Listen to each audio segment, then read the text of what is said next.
This is the Russian Dynamite, Masha Slamovich. Becca here. This is not America's Sweetheart, Davian. And It's Billy Starks. And the super fly guy, Trayvon Jordan. This is the fly side flyer, Jalen Brandon. Hardcore Princess, Jules Malone. Hi there, this is the Bubblegum Princess, Alexia Nicole. This is the Brazilian Wonder Woman, Christy Jane. This is the baddest black belt, Chennai Kai. This is Kid Bandit. The smash hit Joel Bateman. This is Robin Renegade. Cody Hawk. Brutal Bob Evans. And you are listening to Wrestling with Entertainment, one of my favorite podcasts in the whole wide world. This is Levi Spade, and you are watching Wrestling with Entertainment. Hello, and welcome to the show. It's Wrestling with Entertainment, the only audio experience on the web today, the trusted choice for interviewing all your favorite wrestlers every Tuesday and Wednesday on YouTube and Castbox. Sponsored by Rogue Energy and Player One Coffee. I'm, of course, your host, James J., and it is a great day for wrestling because we are wrestling with the Sól Of Submission Style, Levi Spade. That was beautiful. I appreciate that. We like to do it big here on Wrestling. Of course, I am Levi Spade. You can find me on Instagram at Levi_Spade_ because Instagram won't let me have Levi_Spade, so you have to add the extra underscore. Also, Levi Spade 1 on Twitter. Those are where I'm active most. I have upcoming shows all over the place, so I just suggest following me over there and getting all the updates there because I have way too many upcoming dates to even try and list here. That's awesome. That's a good problem to have now. Yes, it's not something I'm complaining about. And where can we find merchandise?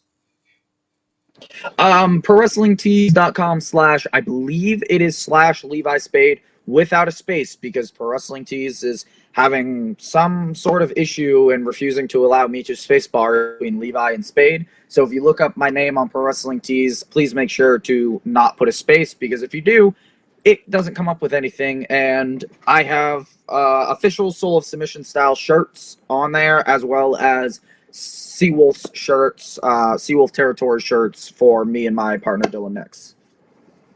Right, and you don't have to put any underscores or no spaces. Simply go into the description of the video below and click the link, and you will be on all of Levi's social media and merchandise. Beautiful. All right. Let's get into it. You work for Limitless / Let's Wrestle. Can you tell us about your relationship with the company? I honestly, I love everything that I've had the opportunity to do. I love the people that I've had the opportunity to meet that I would definitely have never met prior to being part of the Limitless Dojo. So first and foremost, I can always say that and will always say that I'm forever grateful that the dojo accepted me and made me feel as I was home as I feel. Right. And how about Randy Carver, obviously the owner of both Limitless and Let's Wrestle? I love Randy. I have conversations with Randy every other day, if not on the daily. I have a very well-established relationship with him. He's always back and forth. I can always spitball my ideas off of him. So he's definitely, I could, sing praises about how welcoming he is to a lot of people. So. All right. Now, speaking of Limitless, just this January, they started a new series with the students called Mojo at the Dojo. And obviously anything that's Limitless is going to be great shit. Obviously being one of the best indie promotions out there right now. And you were the first match of the first episode. What did that mean to you to be in that position? So what is funny about the Mojo at the Dojo stuff is we recorded it without any sort of timeline. So we filmed all of the matches, but we didn't know how they were going to release, and Randy kept that very close to the chest. So none of us really knew what the order was until it was announced, and when I saw that my singles match against Seabass, who I absolutely love Seabass, he's an amazing guy. When I saw that that was the opening match and that he trusted me and Seabass enough to put that on as the opening match, I felt very honored. And that's not the first time that I have felt that way. Randy has given me many opportunities to kind of shine, so it's another reason why I, like I said, could sing his praises, because the fact that between being the opening match for the very first season of the new Mojo at the Dojo, as well as the fact that I was the one to answer Mike McCarthy's open challenge, which of course didn't end up coming to pass, but the fact that I was interested in doing that for Let's Wrestle's, I believe that was the second show back, it just meant a lot that I was being put in those situations. Right, it does seem like Randy's the type of guy, well, you might not know you're ready right now, but I definitely know you're ready. So I'm just going to throw you into this situation, whether you know if you think you're ready or not. It kind of seems like, from what I've experienced. I think that's definitely a good way of putting it. Randy is very much the kind of guy that does look at it like that, especially if you have those underlying doubts, and he's very approachable and easy to talk to, so especially if you express those, he's not the kind of guy that's going to be like, all right, let's take a step back, let's, backtrack and try and work that out. He's the kind of guy that's going to be like, all right, you're feeling this way, let me try and help you to see what other people are already beginning to see by putting you in situations that to you you don't think you're ready for, but to everybody else around, everybody knows that you're ready for it. Right.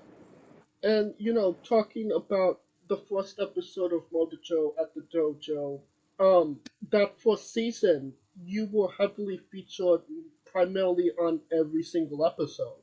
I believe you were the last match of the first season as well. I believe so, yes. That first season of Mojo at the Dojo was very much a proving ground for the SeaWolfs, which is me and my partner Dylan Nix's tag team. Yes. That tag team was kind of a throw-together team that, me having just debuted and not really doing much, and Dylan was kind of just in the floating range. He wasn't really doing a whole lot, so it was just kind of a, hey, let's do this and see what happens, and it just kind of took off. Me and him had a chemistry that we weren't really expecting to have, and Mojo at the Dojo Season 1 became that proving ground where me and Dylan were able to work out a lot of the kinks to being a newly formed tag team. And I think, honestly, without Mojo at the Dojo Season 1, I don't think me and Dylan would be in the position we are now, skill-wise and chemistry-wise. I think that season is very much to complement the fact that we kind of took over and were able to do a lot of that proving and figuring stuff out. And you did have like a great little story arc with Seabass, Finn, El Espartano, and Che Long, which was a 3-episode story arc essentially, what led up to a 6-man tag. Mm-hmm. And essentially, obviously you guys are Limitless Dojo and they're Nepra Dojo. So another school. What did it mean to you to represent Limitless against, obviously a rivaling school?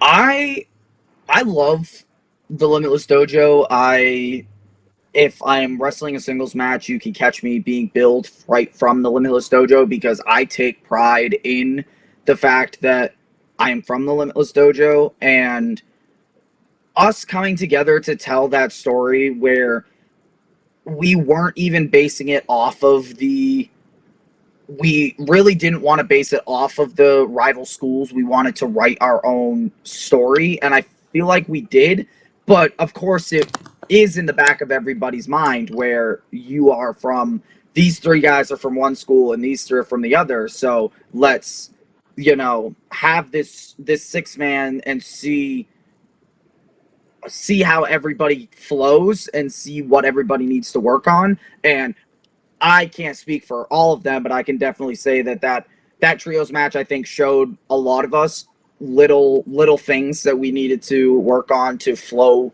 in stuff like that better.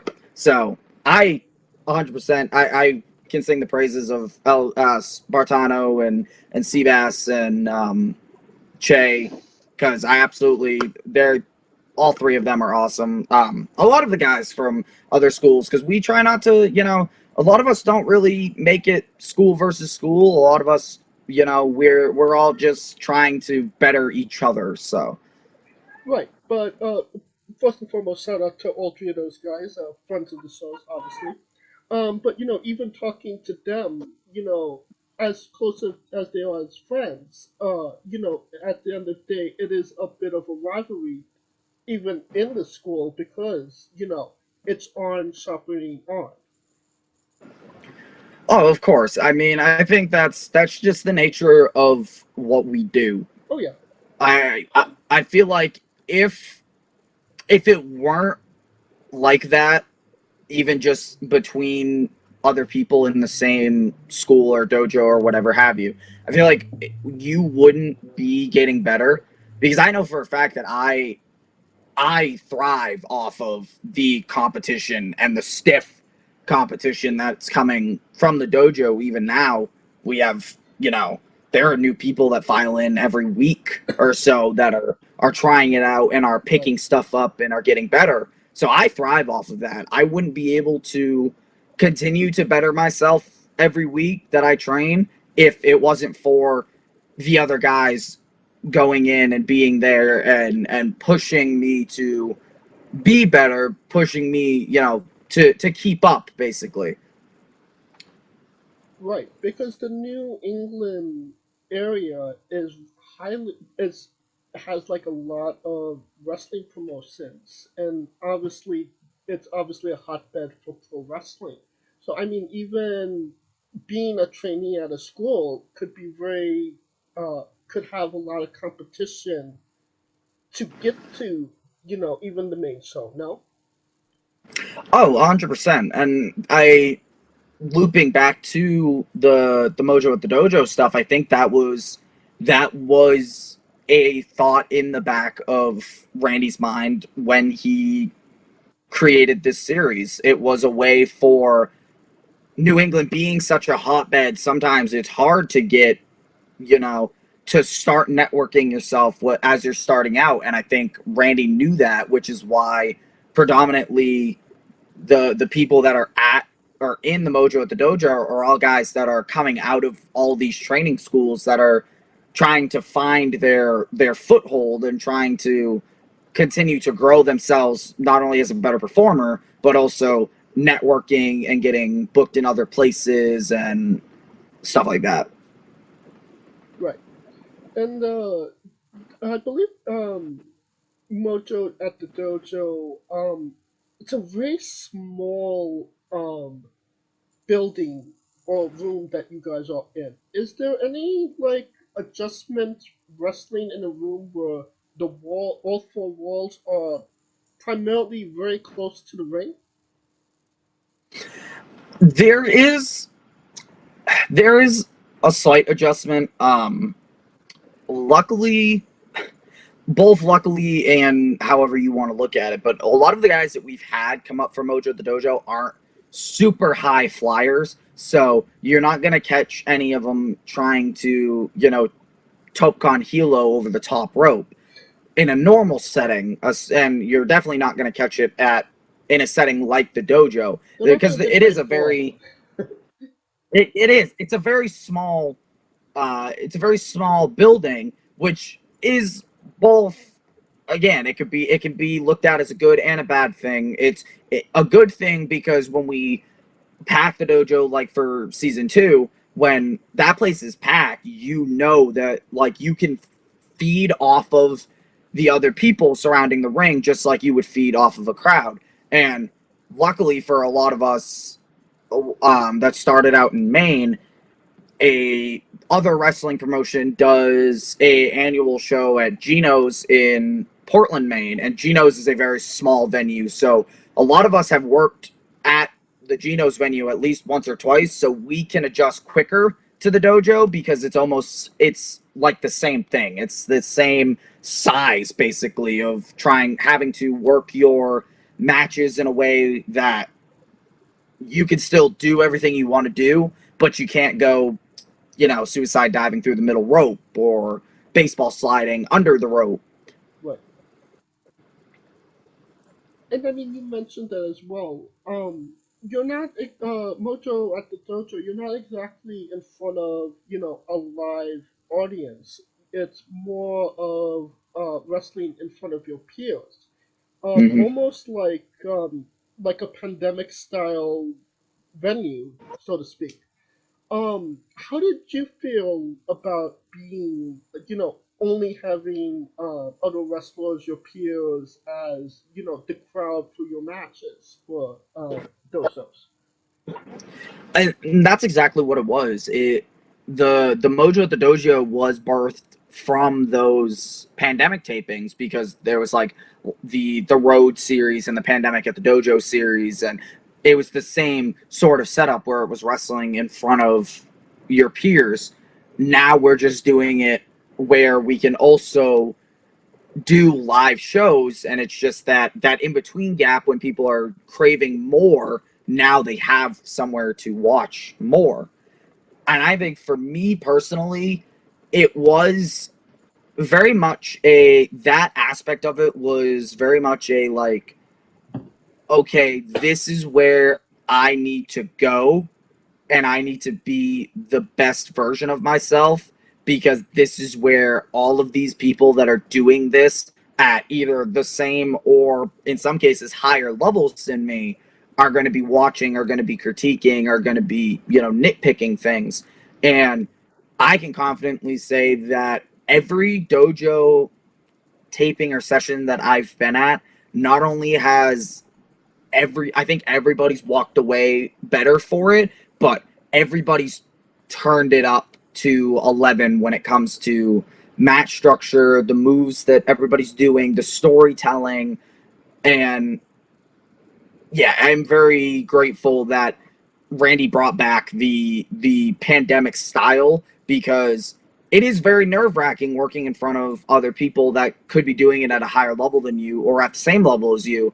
But at the same time, it's like when you finish something, now you've got 9 or 10 people that were in the room that watched it live that can be like, all right, so this is what I saw that I liked, and this is what I saw that you should work on for the next time. And then you can adjust that for the next one, and you just get progressively better to the point where your main event or your final match 9 times out of 10 will be better than the first match you recorded that day, because you just had 15 people after 4 matches tell you this is what you should be fixing. And then at that final match, you're like, okay, these are all the things that I did good. These are the things that I could fix. So let's turn it up with this last match and fix all those things.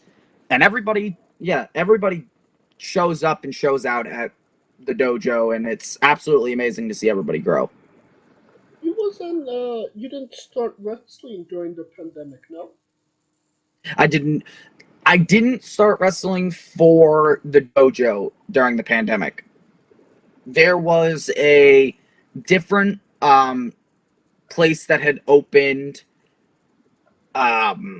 during August, I believe, of 2020, and trained there under Adam Booker for about 4 months, I believe, and then they shut down, and I stopped training all the way up until July of 2021, in which I attended a live event, and it kind of re-sparked my love, where I was like, you know what, I remember why I loved doing this when I was doing it, 8 months ago, so let's find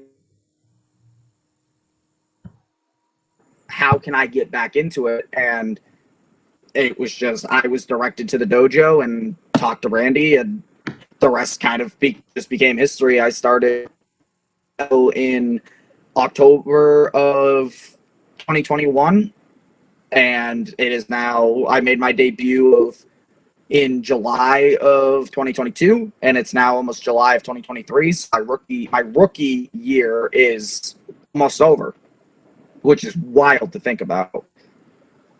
Now, do you start your measuring, your progression from July to July, or do you, because obviously 2023 is going to be your first full year of pro wrestling from January to January.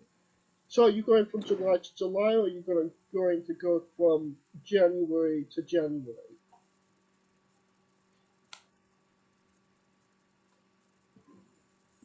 Oh, Levi? Uh-oh. Oh, can you hear me? Yep. Am I here? Yeah, can you hear me? Okay. Yeah. Yep, I can hear you. Okay. I don't know what's happened. I don't know either. Sorry about that. But honestly, from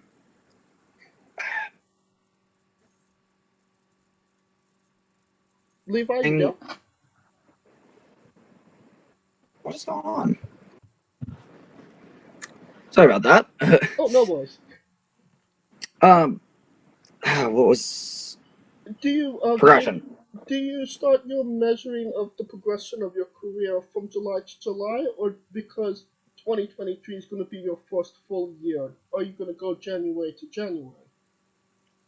I think progression-wise, I don't think I'm done progressing, and I don't think I'll ever see myself as done progressing. I think for my quote-unquote rookie year, I think I'd probably measure it July to July, just because debuting in July, I see that as like the start.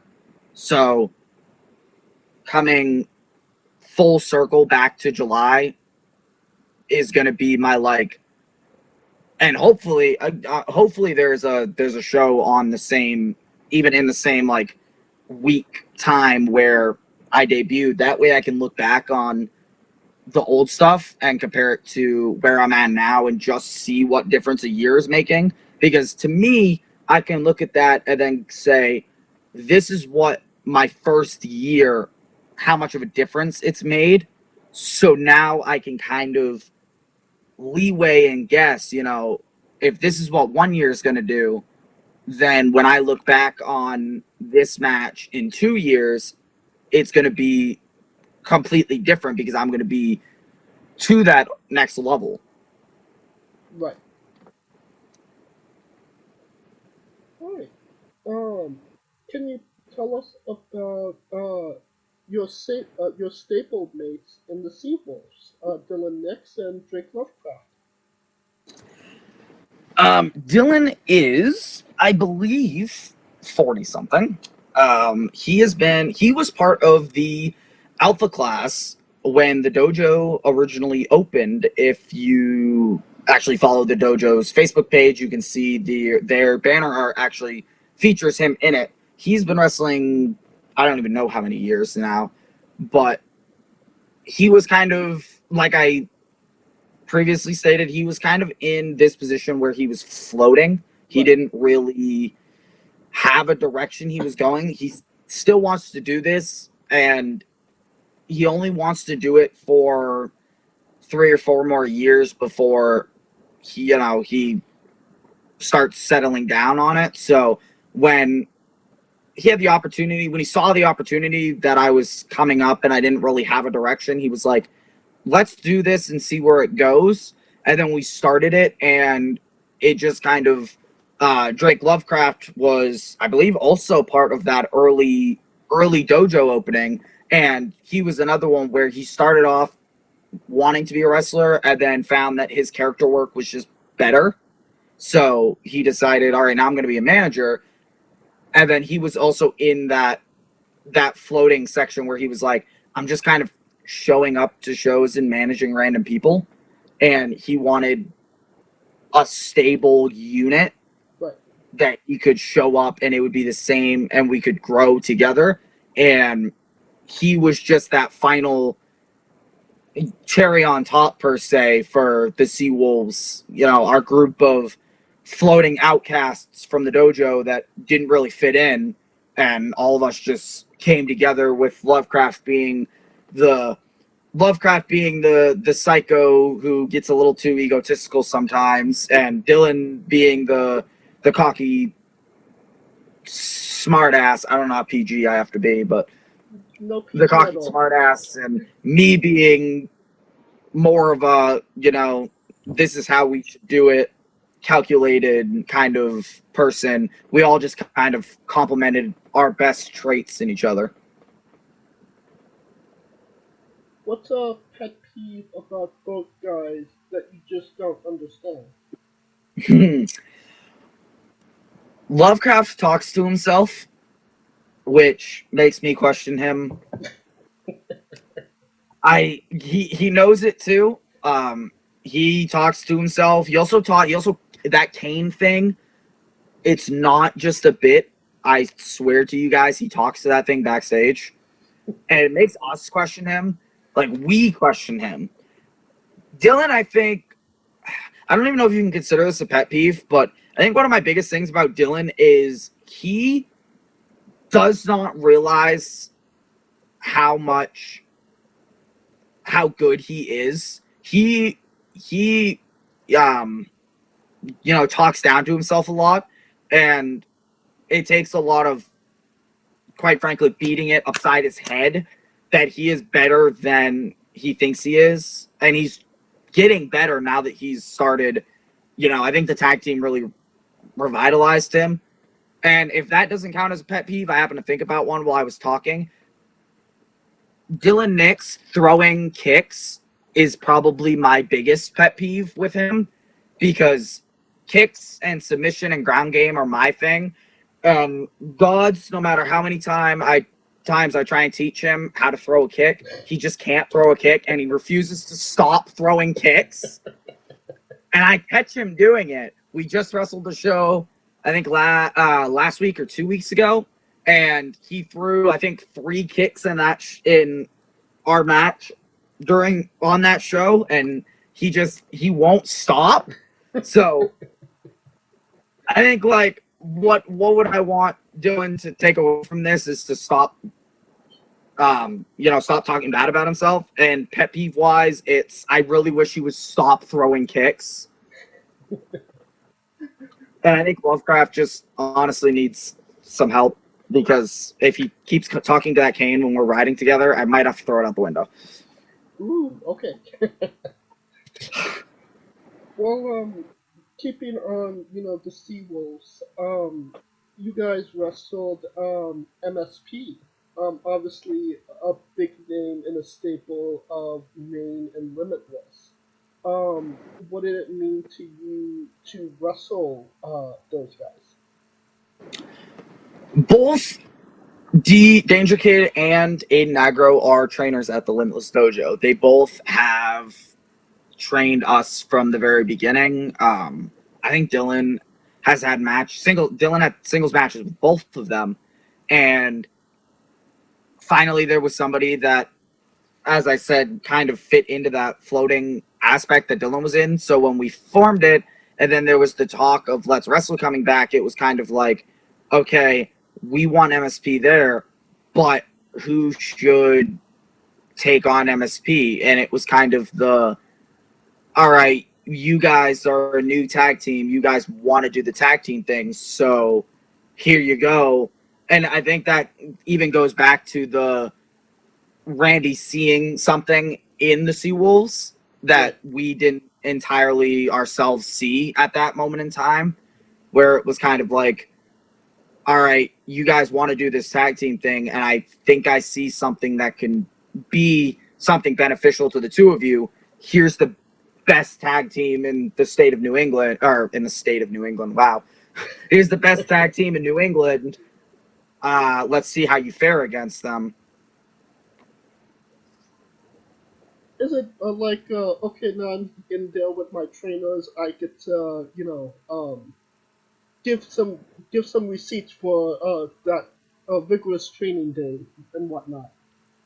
Oh, 100%. I mean, the first tag match that we had against MSP, I think that is the hardest we have ever hit each other all around. We all hit each other. I mean, and I think that's the best part about being in there with trainers is they know why you're doing it, but they also are the ones that have to, remind you, hey, I'm the one that taught you how to do this, so you don't want to, trade the blow for blow. And I mean, DangerKid, I think, is synonymous with being hitting hard, and he's the one that, yeah, to say the least, exactly. And it's because starting out, if you go back and watch older videos of DangerKid, he was a guy my size. He's a little bit taller than I am, but he was a guy my size, and I have a very,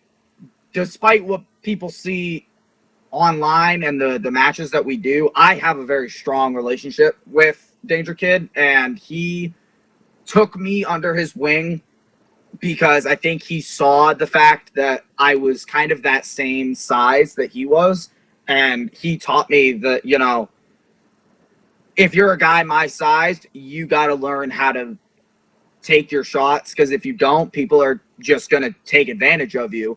And that first tag match, let me say, he made sure that I remembered the fact that I had to, hit just as hard as him, basically, because if I didn't, they were just going to continue to hit me. And my chest was bruised and swollen and red for probably, I think, 2 or 3. Levi? Levi, if you can hear me, I can't hear you.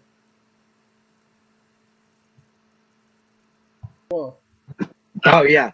Yeah, my chest was bruised and red and swollen for, I think, 3 weeks after that tag match. We did not pull any punches against each other, and it was very much both a learning experience and also hey, we trust you guys. We trust you guys that with Let's Wrestle coming back, we want you guys to be there. We want you guys to be present and to show off what the dojo can do. Right.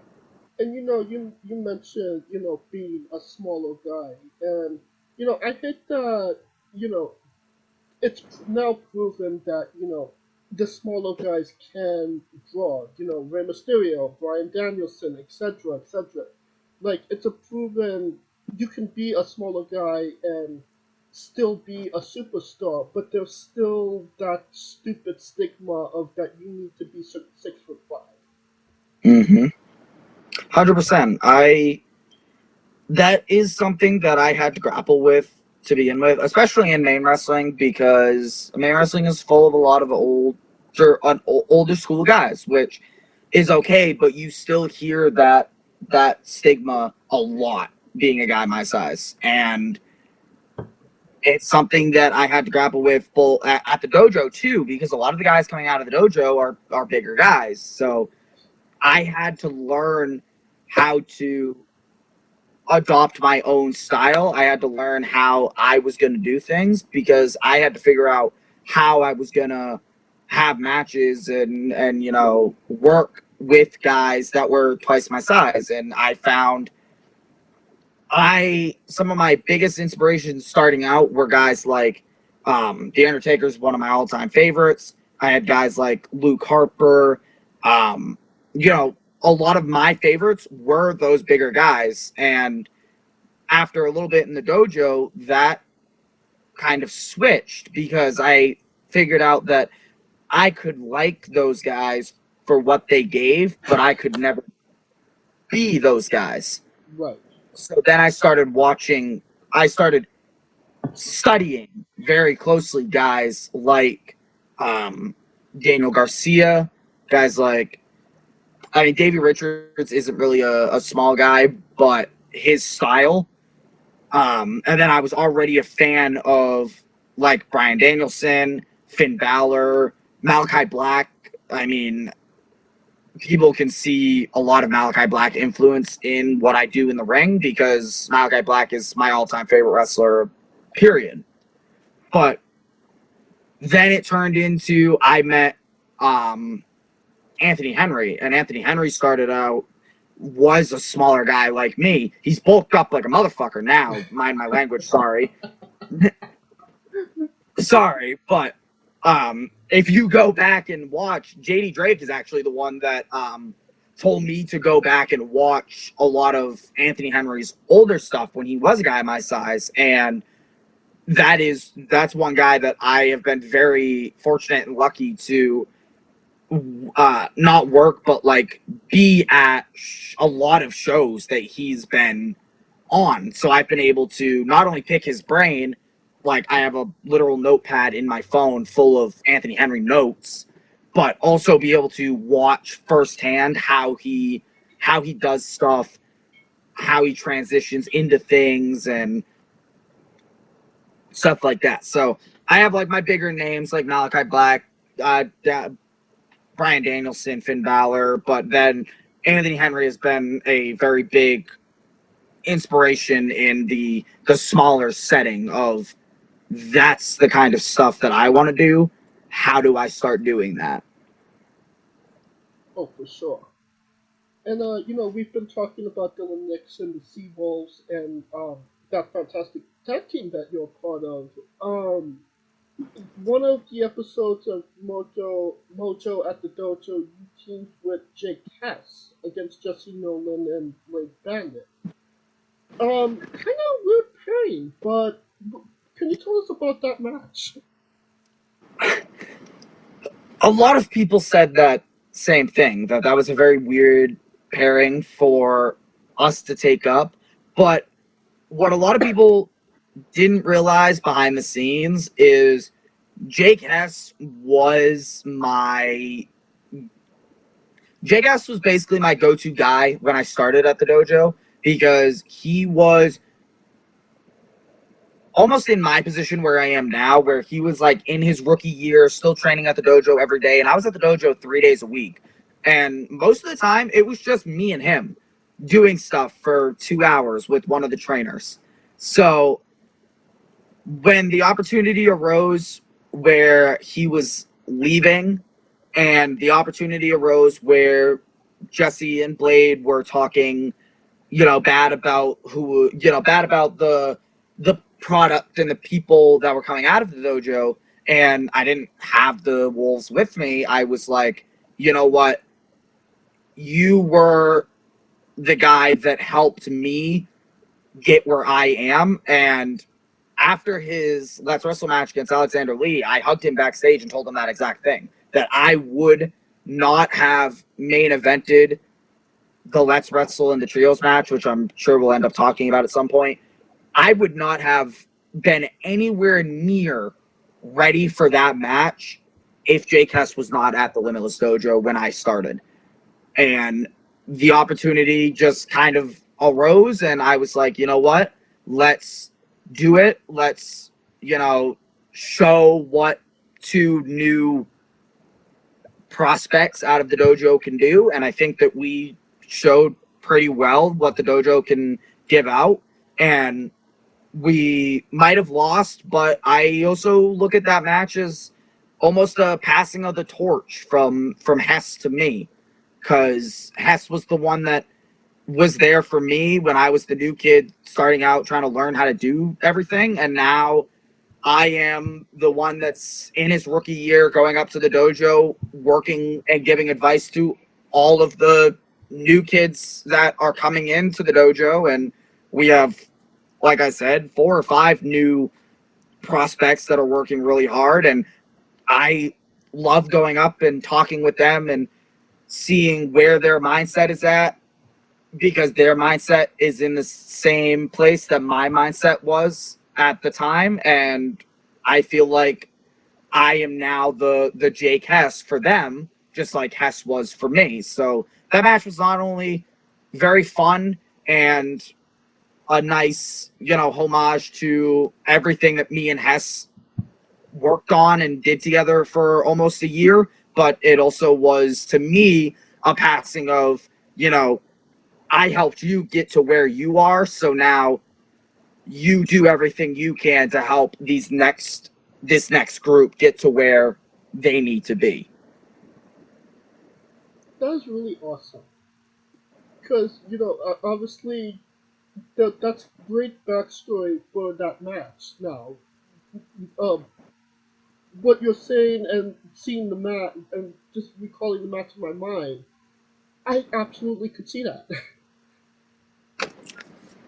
I think that was I think one thing that I wish we had done a little bit better when it came to that match is telling that story, because I think that story was the point of the match. It was the Jesse who was part of the alpha class for the dojo, and Blade, who has been wrestling for I don't even know how many years, coming in and trying to, say that the dojo hasn't been putting out people that can be those top prospects. And then it was Hess and me, who I was the newest out of everybody in that match, and Hess kind of was that mentor to me starting out, being like, okay, you don't think the dojo is putting out these people that can be top prospects, let me show you what we can do.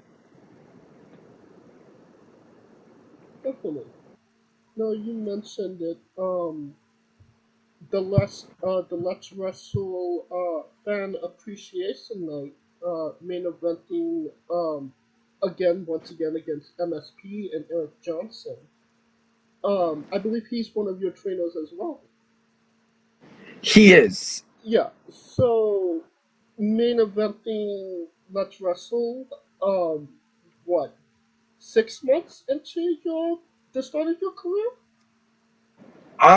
Yes, I believe somewhere in that time frame, 6 or 7 months. Or actually, I think it was around the 8 or 9 months, because I think I remember mentioning the fact that it was like around the 8-month mark.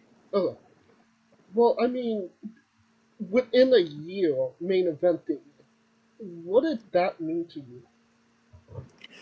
That was crazy. The fact that match was birthed out of Mike McCarthy not making it, because that was the night that I was the show before that was revamped, and I was supposed to answer Mike's open challenge, and then he ended up not making it, and I went out looking for a fight because I was ready for a fight. And then DangerKid, again being one of my trainers and deciding that I guess he had enough of my mouth, came out and answered my open challenge, because that's what it turned into. It went from what was supposed to be the Masshole open challenge to Levi Spade's open challenge, and DangerKid answered that, and then we got to do the whole thing with Aggro coming out, and then Eric coming out, and then that very next show. I wasn't even aware that we were the main event for that show. I didn't know that we were the main event for that show until I think about 20 minutes before I showed up to the venue, and I remember reading a message, and I was like, I'm sorry, we're main eventing? And it was like, oh yeah, because we set it up. And I went, oh, okay. And it turned into, it was like a, all right, I guess. And then it turned into that kind of like the same with the Mojo the Dojo stuff. It turned into that, holy crap, we need to, not only we, but I specifically need to turn it up to 11, because like we're already main eventing. And granted, it's against 3 of our trainers, which was also awesome, because we got to tell the story where Eric's the one that trained MSP, and then MSP trained us, so it went right down the generational line, basically, of dojo prospects.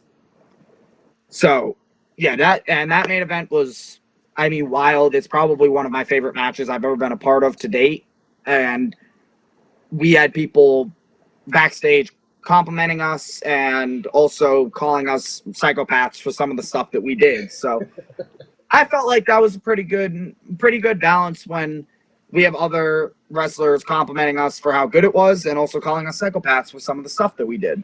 Oh, that's definitely a win. But were you able to take in that moment at that moment, or was it like after the fact, like, wow, I did that? Honestly, what's weird is I think I took in the moment when me and DangerKid were on the second rope.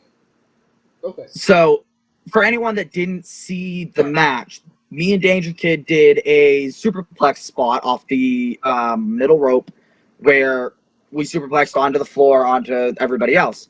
And I don't know why, but walking through the curtain, I think, was that once I got through the curtain, that switch flipped and I became Levi Spade. And I took in the crowd booing us, which was great because that's what we wanted. But I didn't really take in the fact that, holy crap, this is the main event of Let's Wrestle. This is the main event of a show that is just getting its foothold back, and we were trusted to do this and entertain.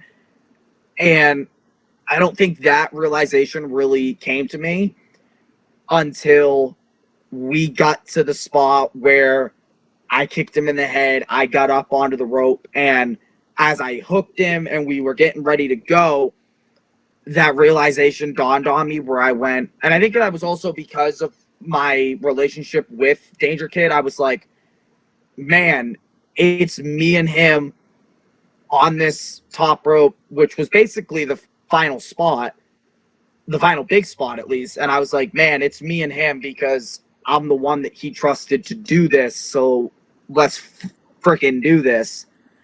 And then we came down and it was like, everything went perfectly. And then the final spot again worked out so cleanly where I got leg picked from under the rope, and it was DK that pulled me out, gave me the big gut shot, and then we took a suplex on the concrete, which was the part that most people were calling us insane about. But took a snap suplex on the concrete, and I sold it up. And as I come back down, I was just kind of laying there, head next to DangerKid, and it was when it also dawned on me where I was like, we just friggin' absolutely killed this main event, because I could hear the crowd cheering. The final thing had happened in the ring, and it was like we had the crowd in the palm of our hands. Everything we wanted to get done got done, and I just kind of laid there and was like, I'm proud of what the six of us just accomplished. Being only 7 or 8 months in, I was like, that was wild. Where do we go from here? Because that's always my question. I'm always like, all right, now where do we go from here? And now I'm in that spot where I'm like, we just, in my opinion and a lot of people's opinion, killed that Let's Wrestle main event. Where do we go from here? I mean, it's a good mentality to have as well. And I can imagine it's not a great feeling to have the crowd into what you're doing, because obviously that's what every wrestler strives for, but not everybody gets. Oh, most definitely. And I think, I mean, I can't take all the credit because, of course, we were wrestling MSP and Eric was coming back from his injury. So it was like the crowd was going to automatically be behind them. Right. But to me, I'm of the light where the crowd can be behind your opponent, but you still have to thrive to get them to boo you. They're going to boo you anyway, make sure they're booing you because you're the one causing them to boo you, and they're not just booing you because they're like, those are the good guys, so we're going to boo you guys. And that's something that I've tried to push the SeaWolfs to do, where I'm like, you know, our job is to get them to hate us, which we're pretty good at because we're a hateable group. But, like, let's make sure that they're booing us because we're giving them a reason to. And they're not just booing us because they're like, it's MSP and Eric Johnson, so we're automatically going to boo whoever is across the ring from them. Right. You want them to hate you before they even know you're wrestling guys they like. Exactly. Yeah. And that is something that I 100% I love about Lovecraft, because he is so good at doing that. And that's why with all of the entrances, you can see Lovecraft always comes out first, because the people know Lovecraft because Lovecraft gets them to hate him. So we always have Lovecraft come through the curtain first, because if Lovecraft goes out there and does Lovecraft things and we hear the people booing, me and Dylan can look at each other and go, all right, they're already going. Let's walk through this curtain and make sure that they stay going. Or if he goes out and he's having an off day for some reason and he doesn't get the crowd going, me and Dylan look at each other. We go, all right, now it's time we get out there, and one of us gets in Lovecraft's ear and goes, let's get this crowd to start booing us. Maybe there's a method to why he talks to his cane so much. Yeah, I don't know. He it's strange because I never saw myself being with Lovecraft. Me and Lovecraft had a very love-hate relationship when I started at the dojo. There was a lot of tension between the two of us, and then he, you know, kind of warmed up to us once the SeaWolves were formed, and I kind of just dealt with him. And now that he started talking to himself, it's less of it's still a shake my head, what is going on inside your mind, but it's also a, you know what, that's what's getting us to that's what's getting us to hate. Talk to your cane if that's what works. I'm glad you're on my team. Exactly. Alright, I think that takes us to our next segment. Levi Spade's Bizarre Adventure. Your pro wrestler that goes up and down the roads and weird, crazy, and bizarre things are bound to happen. Can you tell us a road story that fits that description? Can you repeat? Because I think you covered your mic and I only caught the ending of that. Can you tell us a weird, crazy, or bizarre road story? Weird, crazy, or bizarre road story. I honestly have not done all that much traveling with other guys, being just starting out and a lot of my stuff being based in Maine. I have a Vermont trip scheduled for next month, which is going to be with a bunch of guys, so hopefully there'll be some weird and crazy stuff to come out of that. I think one of the weirdest or craziest stories that I can think of is the Restival, I believe it was. No, scratch that. Sorry, it was the last grind show. I knew it was a mass show. I drove down with Ethan Scott, Randy Carver, and the Donkey Boy Bandit. It was the three of us in a carload. That's an interesting carload. Oh yeah, it was quite the adventure. But we went down to Grind Pro, which is dream promotion for me. I love going down to Grind. I love being there and helping out. Donkey Boy was supposed to get a hotel hookup for us. Basically, we know somebody that works in the hotel business, which is good because he's also a wrestler, so he gets like cheap hotels. Awesome. And Donkey Boy was put in charge of, hey, make sure that this hotel gets set up. And Donkey Boy was like, all right, the guy said he's going to leave us keys. The room's in my name. We're all set. So we drove down to Grind. Normally, a lot of us stay at Ripper's house, Uncle Rip, and we Rip Bison's house.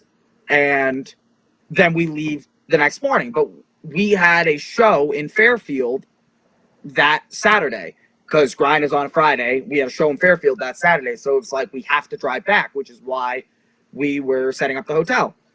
So we drove, and when I say we, Randy drove from Grind in East Hampton all the way up to Portland, Maine, which is about I believe it comes out to like 4 or 5 hours. Okay. It was around, I think, probably in like the 1:30, 2 o'clock range. I had ended up falling asleep, and I was awoken while we were on the highway to a piece of what I believe was ice smashing into Randy's car. Oh. The story that I was told was I was in the back seat with Ethan, and Donkey and Randy were in the front. The story that I was told was there was a UPS truck that was like flying down the highway, driving sporadically, and he cut in front of Randy. And as he did and started going, a giant chunk of ice come flying off his roof and smashed into the front of Randy's car. Now, mind you, I was asleep, so all I woke up to was it sounded like a gunshot went off. And I sprung awake, and Ethan just kind of looked at me and was like, "We're good, something just hit the car." And I was like, "What do you mean something just hit the car?" He's like, and they were all like, "We have no idea what it was. Something just come flying off the UPS truck and hit Randy's car." And luckily there was no damage, but yeah, I think that was probably one of the craziest stories I have to tell so far, is being woken up at like 2 o'clock in the morning to what sounded like a gunshot going off in the car. I mean, that's definitely an interesting car ride for sure. For sure. That was also the same trip that, because originally what I was going to tell was we got back into Portland, Maine at around 3 o'clock in the morning and found out that the guy that was supposed to get us our hotel room forgot, because Donkey Boy forgot to follow up with him. Oh, So at 3 o'clock in the morning, it was the four of us all just wanting to go to bed, having to try and find a hotel room that was open, or a hotel that was open that could house four of us. So yeah, those 2 days will forever live in my memory, because that was a good wrestling weekend. All right. Can you tell us about your mask? My mask? Oh, that is an interesting question. That is one that I wasn't expecting. I mean, it's a very interesting mask. I believe there's even a sword in the wolf's mouth? There is. It is a wolf. It is a so it is a Japanese-inspired Oni mask, which are half masks. You see guys like Masha Slamovich. I apologize for butchering her name. She wears one. Akira wears one. There are a couple guys that wear them, and I have always liked the Oni style masks, and I knew I wanted to get one because when I originally started wrestling, my nickname or my gimmick name, whatever you want to call it, was the Wolf Heart Levi Spade. So I wanted a wolf themed Oni mask. But I am also I love mythology. I love Norse mythology in particular. So I happened to find a Norse inspired wolf Oni mask, which people have seen it. It's the half mask, which is a wolf, and then there's a sword, a broken sword that hangs in the mouth of the wolf. So I ordered it, got it in, and that entire mask is hand painted, and the straps were all put on by me. Oh, wow. And that mask is because sometimes you'll see me come out with it on shows, and other times you won't. That mask right now is my version of, think like the Demon Balor before. I guess Demon Balor is a bad example, but like Prince Devitt when he used to do the full body paint. Okay. That's kind of my version. When I put the mask on, it's easier for me to flip into that not only character of Levi Spade, but also that like more aggressive, you know, turn it up to 11 type person. No, I got you. It's when you mean business, the big matches, you bring out the mask. Exactly. Don't need it for all the matches, but for the big ones that matter, the mask is something that is very prominent, which is why, like, in my promo pictures, you'll see me wearing the mask, because it was something that I got, and then when I leaned off of the Wolfheart name to change, when I changed my in-ring style, I was like, I'm going to retire this mask. I'm not going to use it anymore. But then I finally just kind of decided, I was like, you know what? I spent the money. I spent all the time strapping it and painting it. I'm going to use it whether people like it or not. And it's different. And the fact that you asked me kind of the story or the representation behind the mask tells me that it's working, because that tells me that it's something that even if you don't remember my name, don't remember anything I did, what you do remember is when I come through the curtain and there was and you saw the big wolf mask with the sword hanging out of it. So if you go home from one of my shows and you don't remember anything about me, but what you do remember is, who is that guy in the really scary and cool looking wolf mask that came out? Then people go, I don't know, let's look it up, and maybe go back to like a Let's Wrestle page or a Limitless page or whatever company I'm working for at the time, and go, the promo picture matches me wearing the mask. So they're like, okay, whoever this guy is in the promo picture must be the guy with the mask on.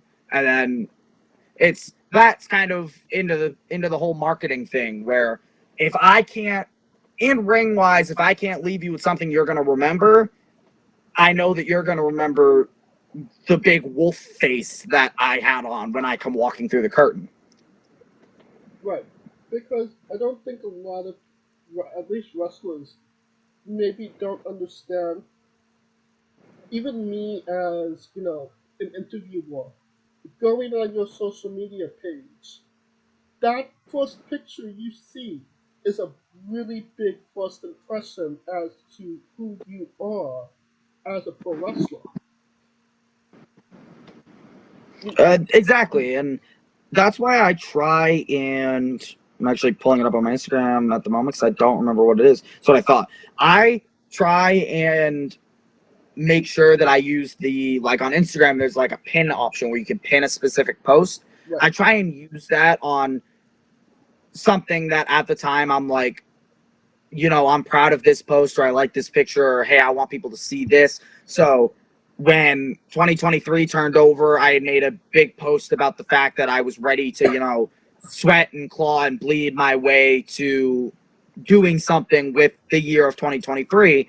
And now that 2023's got going, I've unpinned that post, and now the top post is a picture from the show I worked a couple weeks ago, where it's me in the pose, because I do a second rope roll in for my entrance, and the picture that you see the minute you open my Instagram is me like just staring directly off at the entrance with like my hand on the ground, and immediately you notice the mask I have on. So then people, you know, you click on my Instagram page and you see that photo and you're like, who the hell is this guy with the big wolf mask and the eyes that look like they're ready to, you know, because that picture honestly caught me like staring daggers, which is exactly what I wanted it to. So I was very proud when I saw that picture, because I was like, yeah, I'm sharing this everywhere, because it's probably one of my favorite photos from a show that I've gotten. Shout out to whoever took that photo, because it's definitely a banger of a photo. I believe that one came from, I won't say her name, but it came from Johnny Primer's soon-to-be wife. Oh. I believe she was the one that took that photo, because she was doing photography for that specific show. Okay. Now, what's Spade's favorite card game? Favorite card game? Honestly, I love poker. I actually collect. I'm weird. I collect things, and I actually have a wooden. It's a wooden shelf with a bunch of smaller shelves, and it houses probably close to. I haven't counted in a while, but I want to say 75 packs of playing cards. I collect playing cards, all different designs and styles, and so I don't know why I just have always had an affinity to playing cards. I like messing with them. I like, shuffling them, stuff like that. So I play poker and Texas Hold'em. I mean, that's my game. So if I had to choose a card game like with playing cards, I gotta go probably either blackjack or Texas Hold'em because those are my two favorite games to play. We need to get Levi Spade booked in Las Vegas.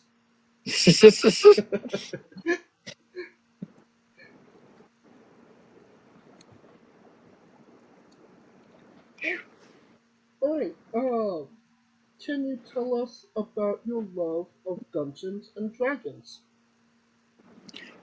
Wow, you did some research.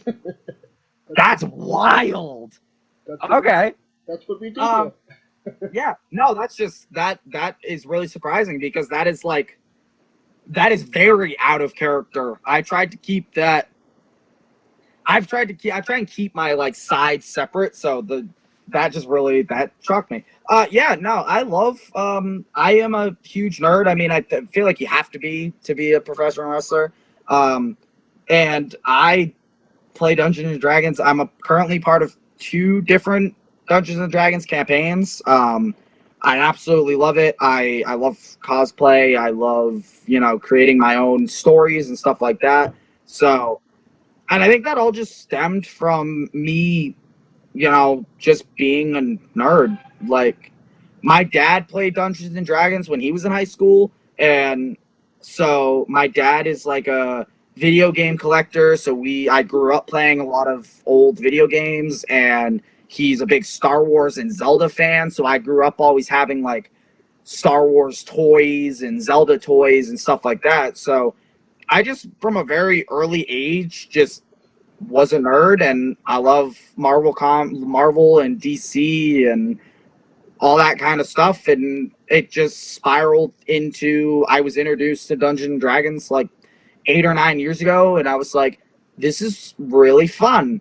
And it just kept going from there.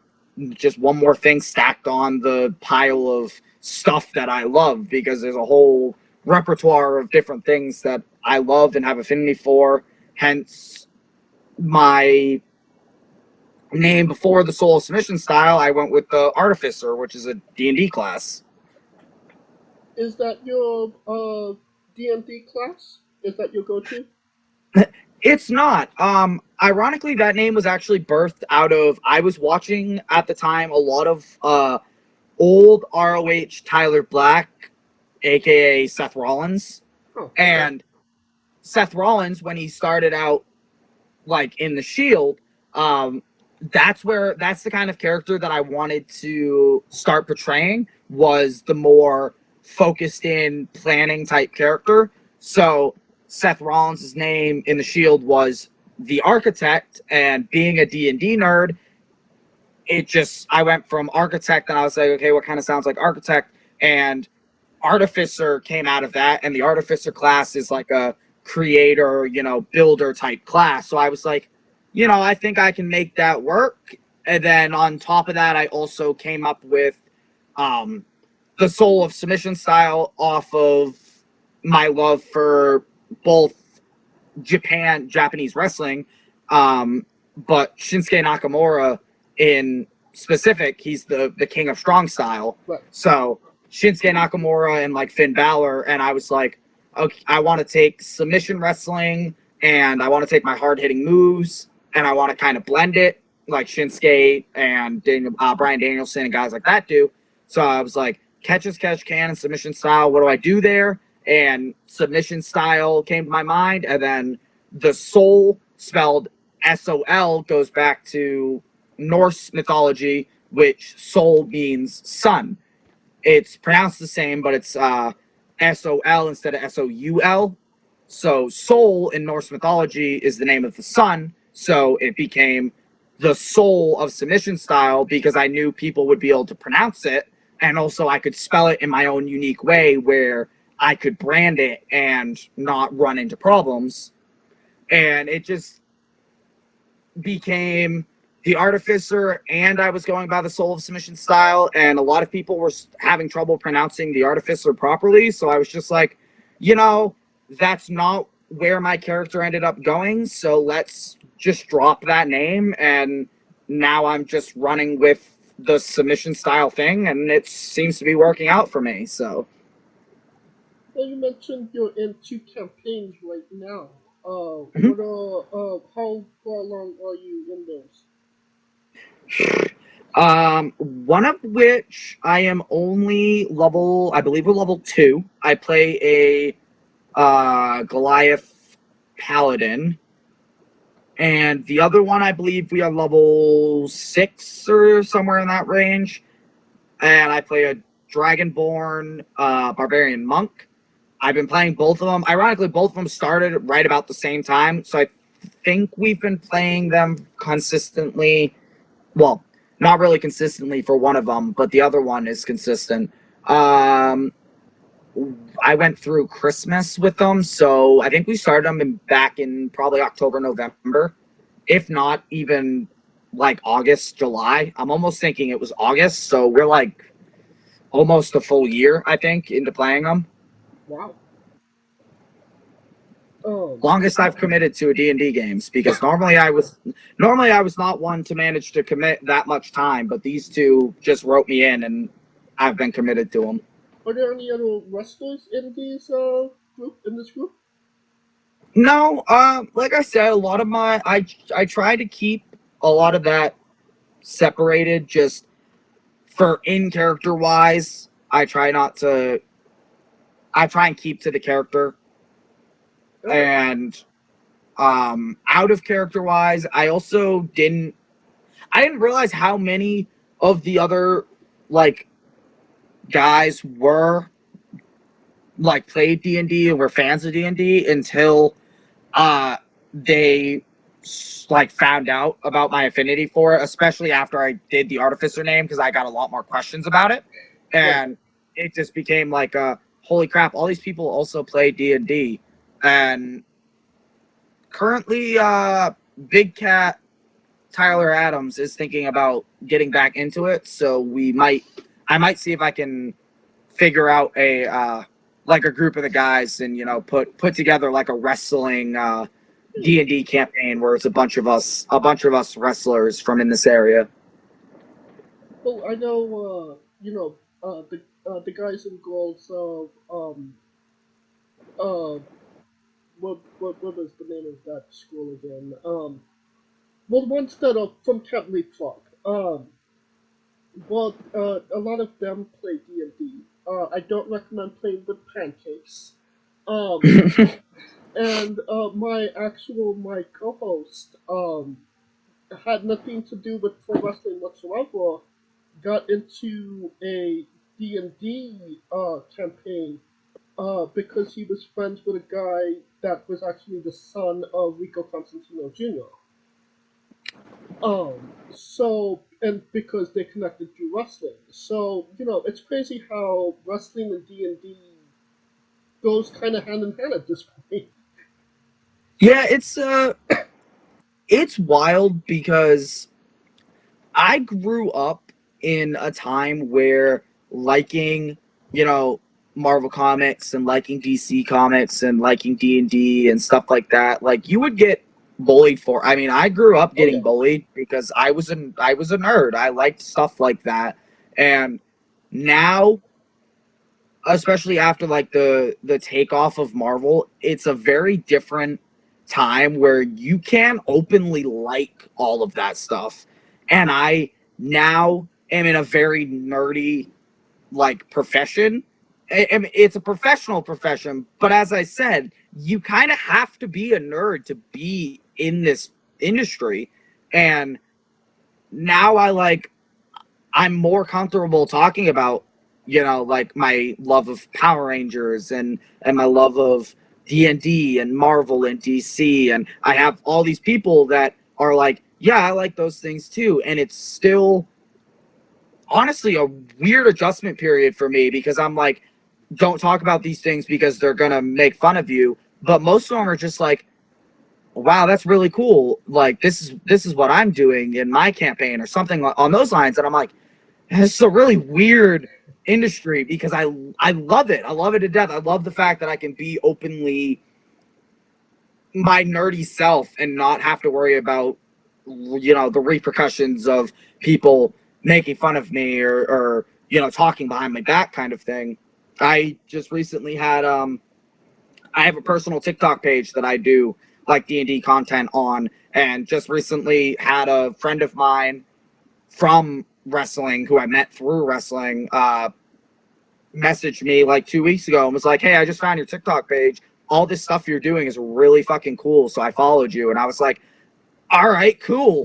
Because it was like not a hidden page, but it was like a page that I didn't talk about because I am still in that period where I'm like, they're gonna make fun of me because I'm doing this stuff. And one of them was just like, yeah, I found your page and I followed and I liked a bunch of your stuff because it's really cool that you're doing this. And I was like, all right, this is weird.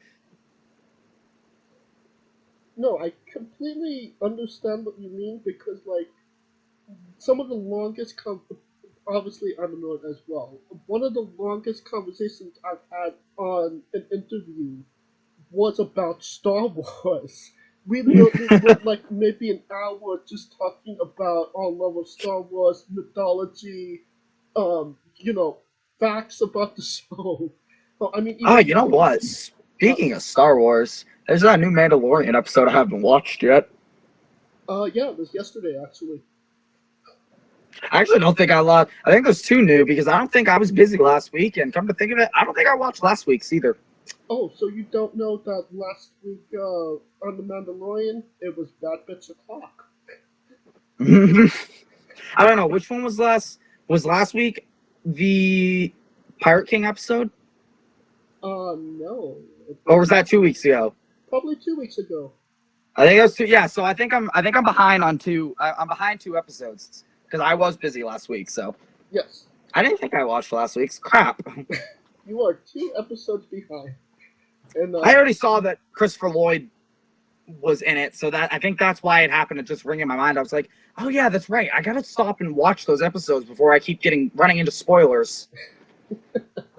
Yes, you don't want, especially for The Mandalorian, considering what happened last season, which was so massive with the last episode. So yeah.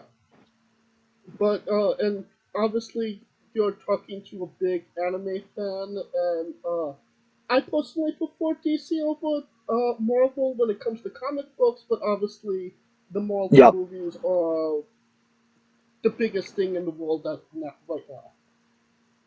I love starting that argument. I have posted that on Facebook, on my personal Facebook, probably too many times to count, where, in my opinion, movie-wise and TV show, like live-action TV show-wise, Marvel takes it. 100%, nobody can argue. It's universal. Marvel has it.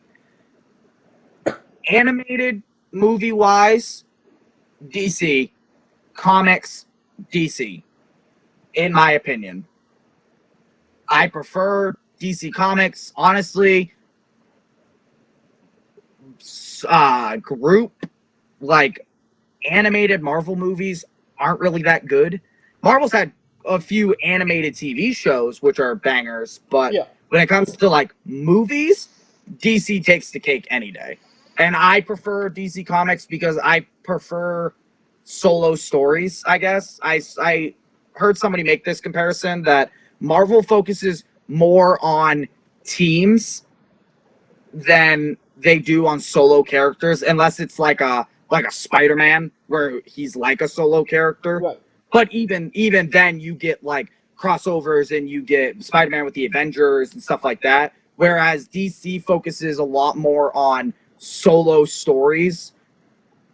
So you've got like Batman Hush and solo Green Arrow stories and I was just at my local comic shop the other day looking for Dr. Fate comics because I've been on a big Dr. Fate kick lately. That have anything to do with the Black Adam movie? Honestly, I haven't seen the Black Adam movie. Well, surprised I didn't go in there with a lot of expectations. Surprisingly, not shit. I heard two conflicting stories, which is kind of what I've heard about like the Mario movie recently.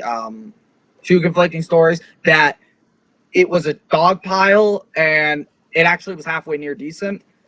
And I don't know. I am currently like trying to get my 3D printer back up and running, and for some reason, I just really want a Dr. Fate helmet. And I've always been a fan of Dr. Fate. Like I play him in the Injustice video game, and I just for some reason really want a 3D printed Dr. Fate helmet. So I've just been on a big Dr. Fate kick lately. So I watched like a compilation of all the scenes he's in for the Black Adam movie because I do stuff like that when I haven't actually watched the movie yet. But I haven't actually like stopped and watched the full movie, so I'm interested in it. But I'm also not a huge Black Adam fan. Nobody is. Honestly, the biggest reason I wanted to watch the movie was because it was the first time Dr. Fate has been in live action since the Smallville series. Right.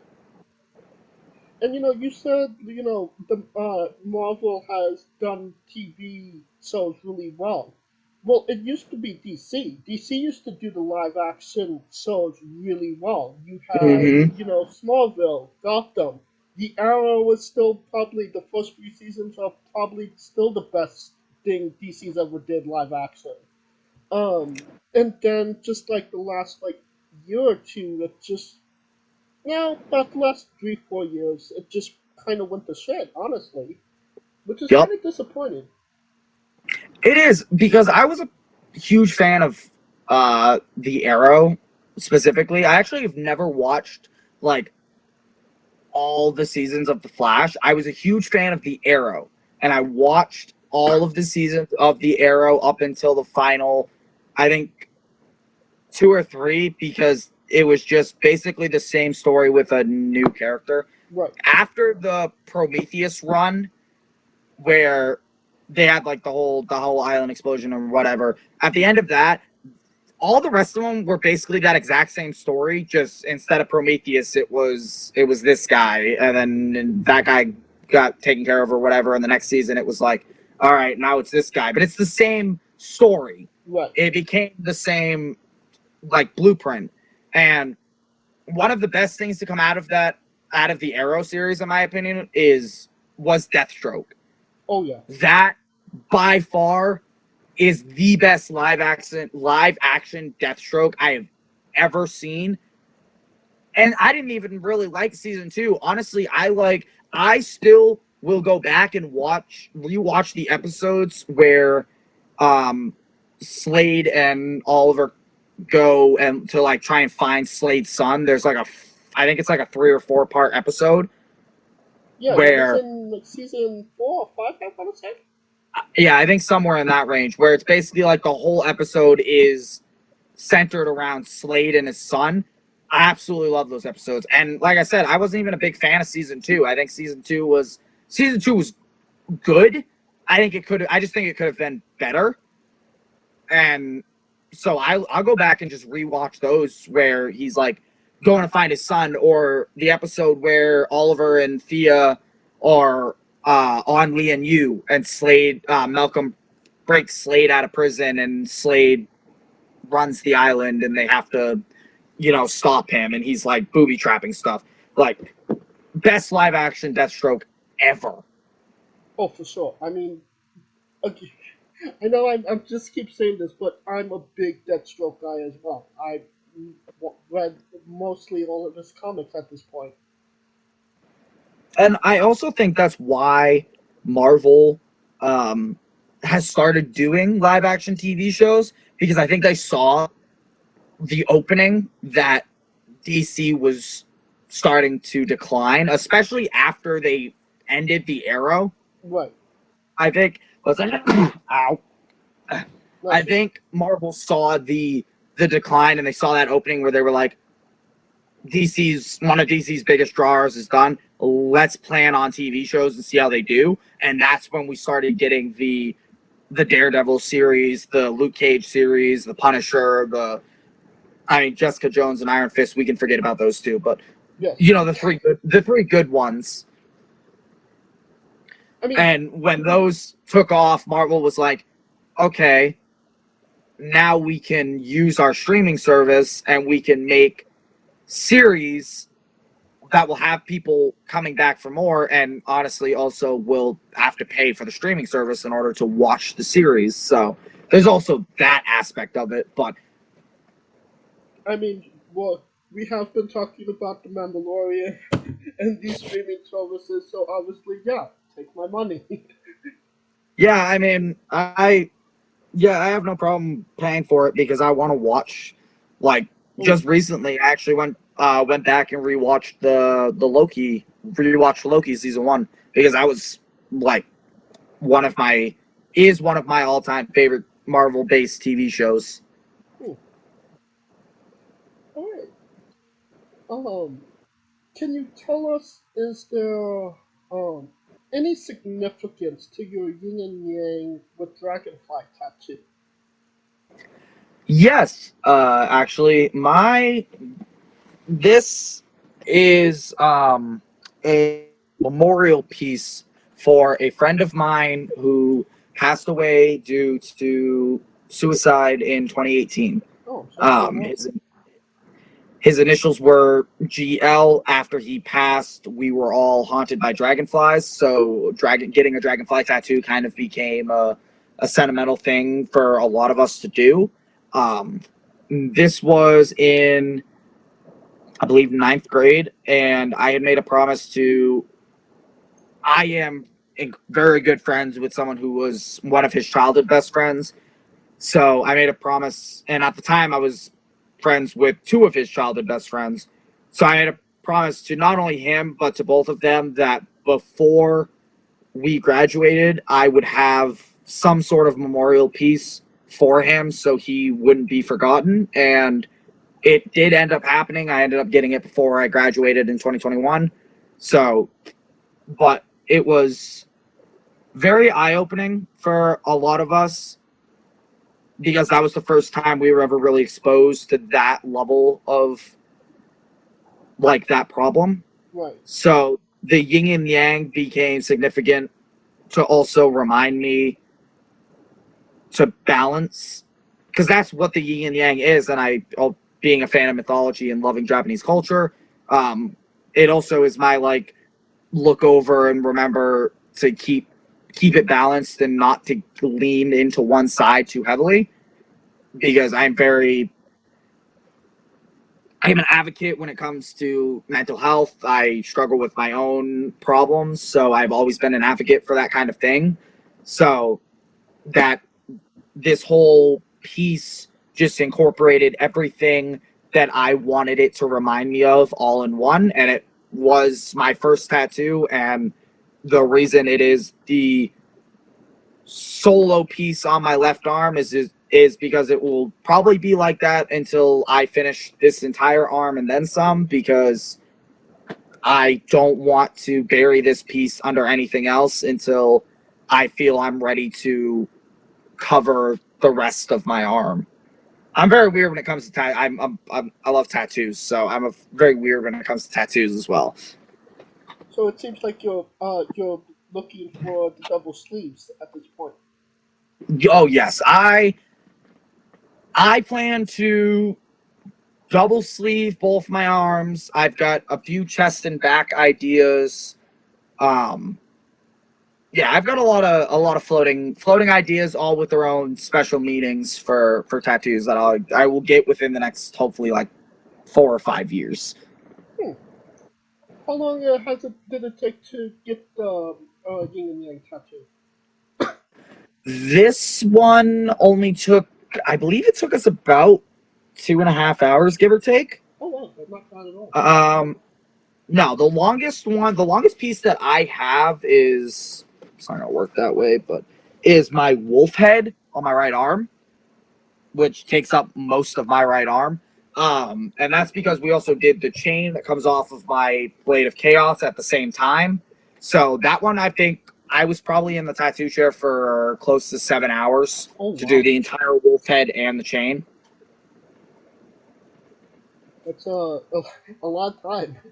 Oh yeah, that was a day. All right. I think that brings us to the colossal question. They're making a movie about Levi Spade. Every movie has a soundtrack. What would be the first 3 songs on the Levi Spade movie soundtrack? The first 3 songs. Ooh. Man.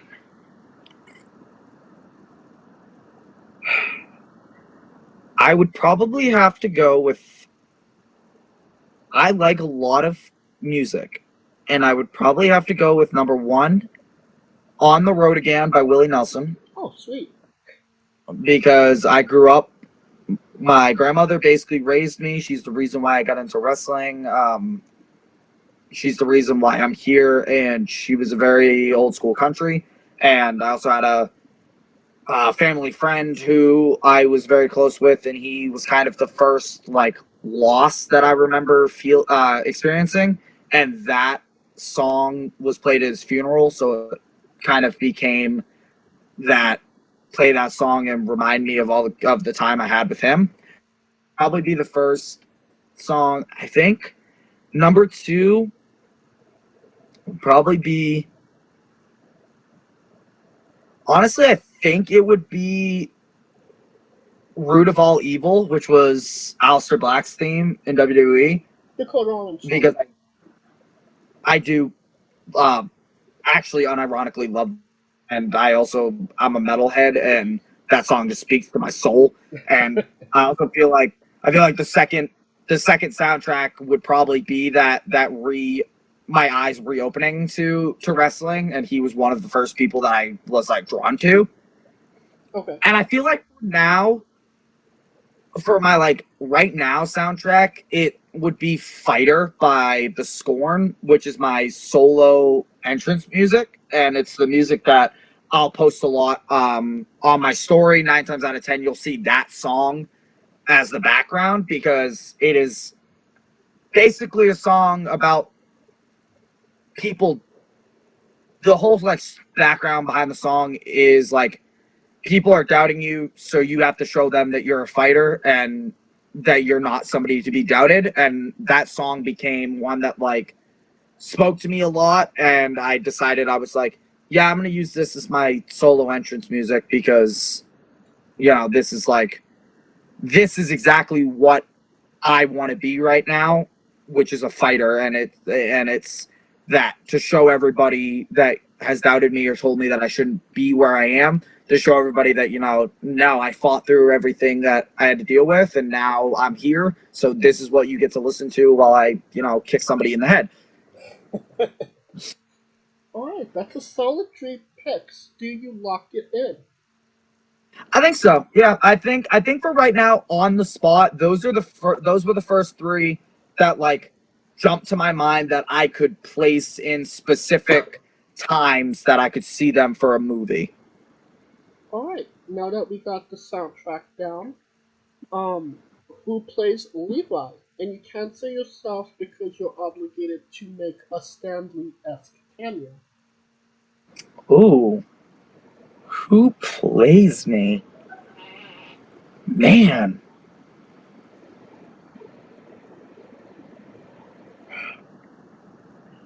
Who plays Levi? Oh, this one's on the spot. The problem is, one of my biggest problems is I don't do names, I do faces. Okay. So when it comes to actors, it's hard for me to like place one. You know who I'd love to see, just because I love his work in a lot of things, and this is going to be probably a very basic answer, but I think, honestly, if Andrew Garfield were to shave his head in the same style as mine, feel like he could pull off playing Levi in a movie about me. Alright. Now that we got Levi down, who would be 3 people in your movie and who would play them? My grandmother definitely would have to be. Okay. Can I say dead? This just sound really bad. Can I say dead actresses? Yes, absolutely. Okay, cool. So my grandmother would definitely have to be one because she was, once again, the person that got me back into wrestling. She was the one that she was the reason why I started watching wrestling again, and she was the reason my love was resparked. And I'm looking up the name of the actress. You know what she was in? Golden Girls, and I believe that's not the right one. Betty White? No. Bianca? No. Sophia. That is right. Estelle Getty, Okay. who played Sophia in Golden Girls. She would have to play my grandmother, just because my grandmother was originally from Massachusetts and moved up here, and Golden Girls was not only one of our favorite shows, but also my grandmother was an aspect of every one of the Golden Girls, like, combined, but Sophia always rang the truest. Okay. So I feel like she would definitely have to be there. Feel like probably DangerKid has got to be there. Just don't know who would play. I think I'll go back to that one. I do think DangerKid's got to be on that list just because he was, once again, kind of the one that took me like under his wing. Yeah. And he was definitely, you know who I think would be hilarious actually to play DangerKid? I'm gonna say this. I think DangerKid is played by Johnny Depp, just with red hair. Okay. Because man, do I think that would be funny. And I think, again, I feel like this is going to be a really basic answer, but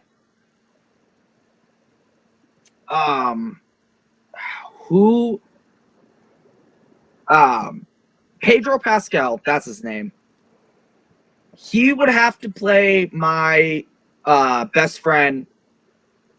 I'm going to call him by his music name because he doesn't like his actual name being said. So his music name is Azene, Azene. And Pedro Pascal would definitely have to play him because he is, yeah, a lot of their mannerisms are the same. Either Pedro Pascal or the guy that plays the villain in Venom, in the Venom movie, the first Venom movie, the CEO. Okay. Which I don't know that actor's name either, but one of those two would have to play him because he has also been a big part of my life. He's whose house I'm at the moment, so. All right.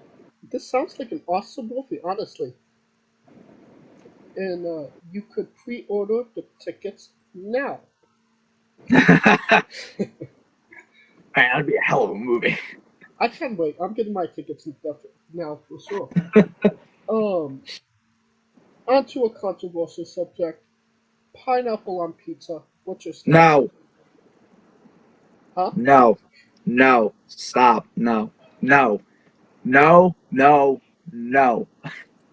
That's it. It's just no. I have nothing else to say about that. All right. I understand some people like a Hawaiian pizza. My mom is one of those people. I can't eat pizza in the same room as her.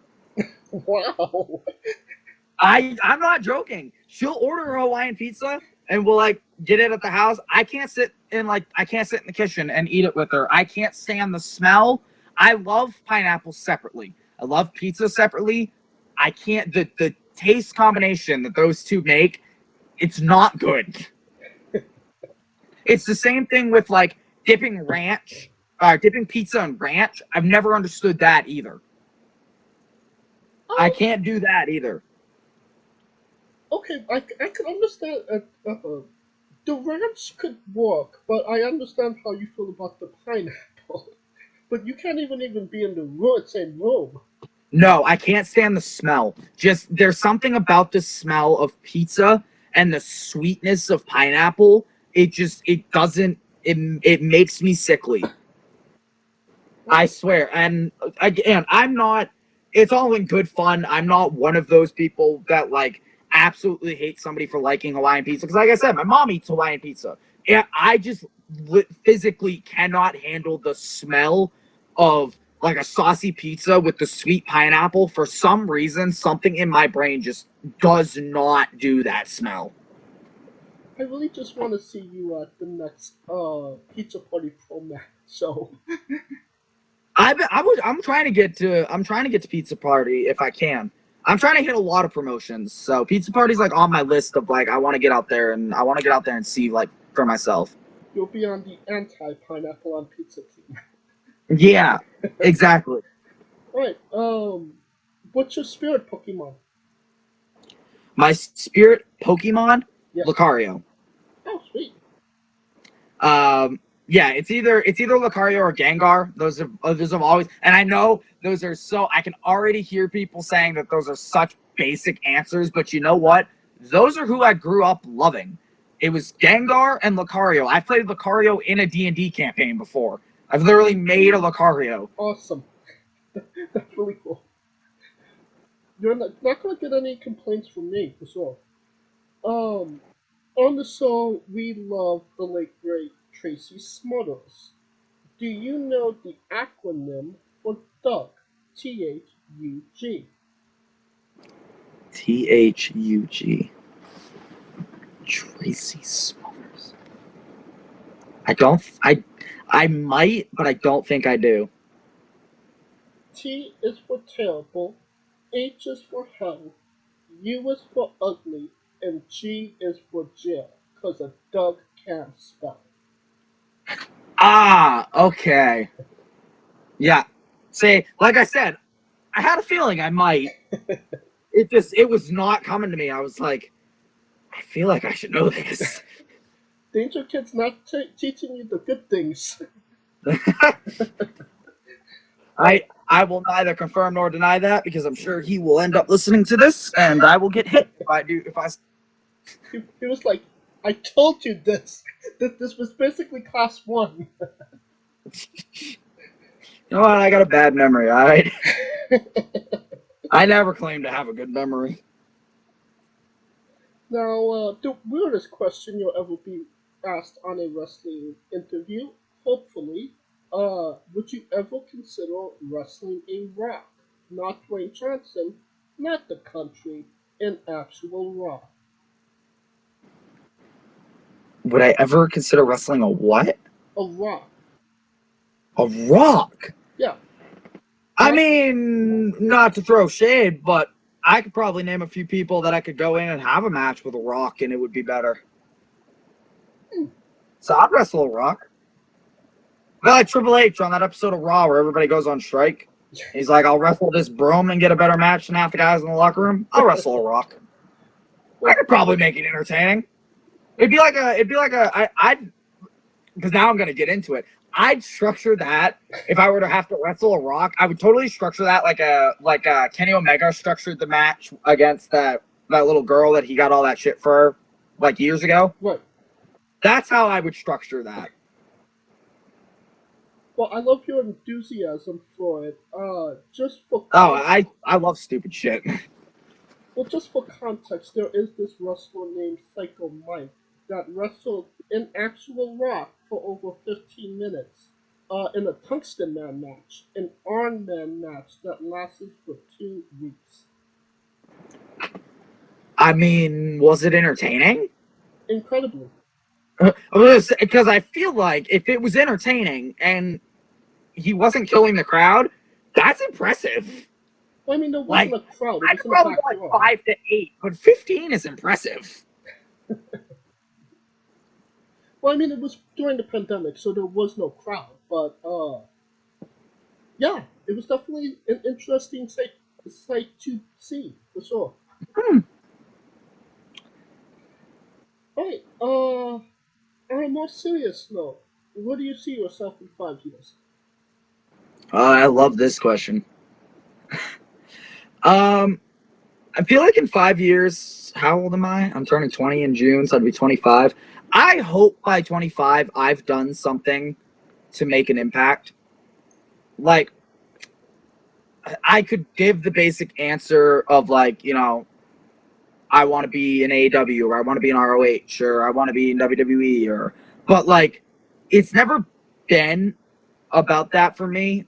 I want to make an impact. I've always had that mindset. I want to be able to show people who are struggling with weight gain and who are my size, because there are other people that, you know, are like that. And I want to be able to show people that, you know, you can do crazy shit like wrestling and still change, I mean, not change the world, but, you know, change the way people look. And if I can, you know, by 25, I would be, I mean, basic answers, I would love to be in like ROH or AW, but, and honestly, one of my biggest things is I want to go to Japan.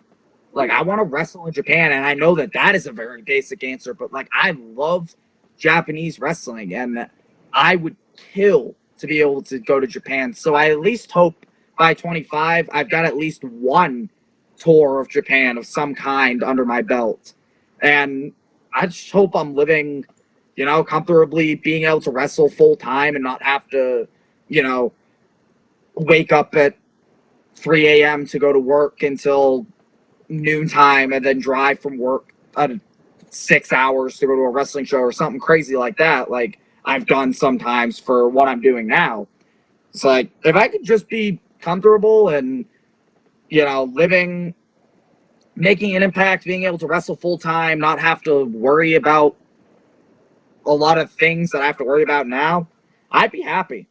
I don't need to be a big superstar. Honestly, I'm kind of like Brock Lesnar in that regard, where like Lesnar's a big superstar, but you almost never see pictures of Lesnar out in public, and that's because Lesnar doesn't like social situations. Because I am like that. You could never tell, but I have social anxiety, and I have like social anxiety, and I don't like large crowds, and so I don't need to be like Dwayne "The Rock" Johnson famous, because that sounds horrible. To me, that sounds horrible. Everybody knowing, or even like Roman Reigns famous, where only wrestling fans would know who you are. But like, or I guess Finn Balor would probably be better because he's like, he hasn't starred in movies kind of thing. But even like Finn Balor famous, where only wrestling fans would know where you are or who you are. That still kind of sounds like a lot to me. Okay. And what's a match people should go out of their way to see that best shows off what Levi Spade is all about? Oh, what Levi Spade is all about. Man. I feel like the Let's Wrestle Fan Appreciation Triple Six Man. I know it's not really focused on me, but that is a match that I highly recommend people watch. I just recently watched, I believe it was season 2, episode 1, maybe? Or episode 2. I just recently watched back my match with Lex Lozano, Big Lex, who is on the up and coming. Watch out for him. Love that match. I still love that match. We flowed really well together. We were able to work really well together. So I feel like for singles, for recent shit that I've done, because I haven't done a whole lot of singles stuff because I've been focusing a lot on the tag stuff. So for singles, definitely season 2 episode, I think it's 1 or 2 of Mojo at the Dojo. My match against Big Lex Lozano is definitely a must-see. And then the triple threat, or not triple threat, I keep saying triple threat, 6-man for Let's Wrestle Fan Appreciation Night is definitely like a this is what the SeaWolfs can do, and Lex is this is what Levi Spade can do. Is the sixth man on YouTube? I don't believe it's been posted to YouTube, and I don't have access to the footage, so I can't post it to YouTube. But I have been meaning to ask Randy about seeing if he can post the full thing on YouTube, so it's easier for people to get a hold of and to see. It is on IWTV. It is on IWTV under Let's Wrestle, and it was the fan appreciation night. We went about, I believe, 22 minutes, and it's the main event, and it's right after Big Cat and Samuel Radcliffe warmed the crowd up for us, and yeah, I think we went like 22 minutes or something on those lines. But basically, you could just type in Levi Spade. But do you need a space between Levi and Spade on IWTV? I don't know, actually. I don't even know if that would pull anything up. I know that if you type Levi Spade on YouTube, you should, it will actually pull up my YouTube channel, because I didn't plug that earlier, but I do actually have a YouTube channel. I haven't posted on it in a while, but I do have one. And it also will pull up, like, my Mojo at the Dojo matches and stuff like that. You probably could pull up Levi Spade versus Lex Lozano, and I bet you it would probably pull up whichever Mojo at the Dojo episode that was, because I really cannot remember for the life of me which episode it was. I know it was season 2. Well, I will make it easier for our listeners. I'll find the match, and I'll put it in the description of the video below, both on YouTube and Castbox, for anybody that wants to see it, hasn't seen it, wants to revisit it after this interview.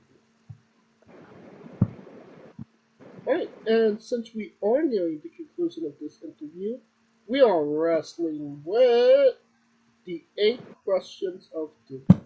Oh, I don't like that. Alright. This is our speed round, our bonus round, the round where we see who you really are. Are you ready? Yep. Excluding yourself, greatest wrestler of all time. Undertaker. Worst wrestler. Enzo. I'm gonna get so much heat for that. You're main eventing WrestleMania for the World Championship. Who is your opponent? Malachi Black. If you could come out to anyone's entrance music, past or present, who would it be? Finn Balor. Prince Devitt or Finn Balor? Finn Balor. Okay. The probably, and even to go even further than that, probably Demon Finn Balor. Because let me tell you, when that fucking music hits and he does the whole thing, you literally catch me doing that fucking thing anywhere I am. I almost fell out of my chair at WrestleMania when his original entrance music returned, because I jumped up out of my chair to do it with him, and my chair fell backwards. Oh, you should have been there. It was definitely a fun experience. Alright, finish the sentence. Kayfabe is... Dead. But that's all right. I'll finish the sentence. Kayfabe is dead, but that's all right, because we're moving on to a new era of wrestling, and some kayfabe should be left, but I don't feel like kayfabe needs to be constantly drilled into our skulls in some cases. We would have also accepted taste great on toast. Hell yeah. Squash. Vegetable or fruit? Vegetable. It's a fruit. What? I grow squash, I think. It's a... Yeah, I grow squash and zucchini. It's classified as a fruit. Tomato latte. Okay. Yes, it has seeds. But you are now a part of Squash Squad, and that means a hell of a lot more. Alright. New Japan wrestler Tai Chi. His ring gear gets smaller every year, revealing more of himself to the world. My question, what is the appropriate trunks to butt cheek ratio for ring gear? Alright, if it doesn't cover both butt cheeks, they're too small. I had bikers made up for me that I even felt like were too small. And that was my red and black gear that you can find videos of me in. I literally don't watch matches back of me wearing that gear because it drives me insane. And I'm so glad I switched my gear maker. You can't deal with the Cover your ass trunks. cheeks. It's all right if you're gonna wear trunks like Balor or Orton or whatever. Just if they don't cover your butt, they're too small. All right. And the last question, the main event, the thing everybody wants to know. Have you ever had a conversation with a stranger in a supermarket about Darby Allin? About Darby Allin in particular? You know what's funny? Yes. Ooh. I work retail. I'm a retail cashier, and I believe last year, as I was just getting started with the new job, somebody came in with an AEW Darby Allin shirt on, and I believe I had like a 10-minute conversation with them about Darby Allin. All right. And that's the correct answer. Yeah, I honestly, I didn't remember that until just now, but I'm almost positive. Well, we're taking your word for it now. You're confirmed as one of the people to have a conversation about Darby Allin. Oh, and you know what? Actually, scratch that. I'm changing one of my answers. Or two of my answers technically. I would come out to Malachi Black's music. Main event of WrestleMania, me and Cactus Jack, just because Cactus Jack is actually one of my all-time favorites as well, and I would fucking love to have a hardcore match with that man. Okay. That's Quick answer, Tinch, but that's the first time anybody's changed those specific answers before. it just happened to. I definitely probably not even I don't even think Malachi Black. I would come out to Root of All Evil because honestly, I love both teams, but I think I love Root of All Evil just a little bit more. So I would come out to Root of All Evil and I would face Cactus Jack at Mania in a hardcore match because I'm a psychopath. And that will conclude this interview. Thank you so much, Levi, for coming on and doing this with me. Of course, thank you for having me. And of course, once again, where can we find all things Levi Spade on social media? Instagram is Levi_Spade_ Pro Wrestling Tees at Levi Spade. On Twitter is Levi Spade 1. I actually believe my Facebook page is Levi Spade 1 as well. I have a YouTube channel, like I said, that's just Levi Spade. I have a TikTok page that's Levi Spade, I believe. If not, it's Levi Spade 1. It's either Levi_Spade or it's Levi Spade 1, or it's just Levi Spade. It depends on if the social media platform lets me have my damn name, so. And merchandise, obviously, as well. Yep, ProWrestlingTees.com/Levi Spade. You can find official Sól Of Submission Style shirts, and you can also find SeaWolf Territory shirts. And we hopefully will have some new merch coming out soon for the SeaWolves, and I'm currently working on a design for a new shirt for my solo stuff too. So got a bunch of new stuff, and I believe there's a Spring Fling promo code thing that you can use right now for 15% off, which you should be able to find probably on my social medias because I just remembered I probably should share that. All right. And there's no need to type it into your Google machine. All of the links to all of his social media will be in the description of the video below or on YouTube and Castbox. Simply click the link. A new tab will appear on whatever device you are on. You have no excuse. You've been listening to him for 2 hours. Buy a damn shirt. That'd be awesome. I don't care if it's a SeaWolf Territory shirt. I don't care if it's a Sól Of Submission Style shirt. Yeah. I also follow me on Instagram because honestly, Instagram is one of my biggest used platforms, and I would love to have a bunch of new people follow me. So. And of course, thank you for listening. If you like what we're doing, please like, subscribe, comment. We're on YouTube and Castbox. Of course, this was sponsored by Rogue Energy and Paramount Coffee. Join us next Tuesday and Wednesday for new interviews. In the follow us on Twitter at Wrestling with E and on Instagram as well for information on who we're interviewing, when we're interviewing them, links to those interviews, and so much more. And you can follow me personally at JamesJ993.